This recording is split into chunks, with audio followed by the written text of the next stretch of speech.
apabila kita WhatsApp adik kita dekat bawah tapi dia tak balas, kita kena call. Sebab apa? Sebab dia malas nak balas. Malas ke suruh adik dia?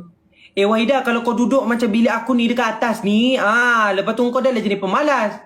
Masak pun tak nak. Masak pun mak je masak kan?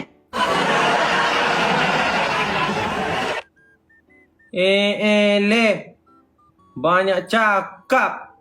Tak ada. Dendam sangat ni, Mal. Tak si Wahidah tu. Kalau ada perasaan nama Wahidah Nur tu kan, malas dia tu. Kat rumah tak nak masak. Mak dia dah masak kan. Lepas tu kan dia pegang handphone kan, dia rakam. Lepas tu dia hantar, saya masak ni Abang Kemal, saya tengah masak ni. Padahal mak dia dah masak. Dia tinggal gaduh-gaduh yang last tu je. Kita tak tahu. Kalau Wahidah tu masak, rendang tu tak rasa rendang dah. Rendang tu rasa kompang.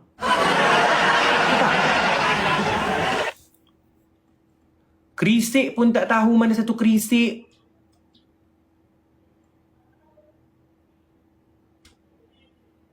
Kalau aku suruh tu, dia pergi pasar tu cari kerisik, aku rasa dia tak jumpa. Dia bagi aku sisi ikan. Lepas tu cakap, berkembang ni, pemalas lah. Itu petana, ini petana.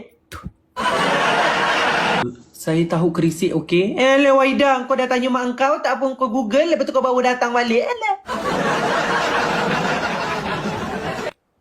Dasar wadidau. Dia dah search, dia tanya mak dia, lepas tu datang sini. Saya tahu kerisik tu apa.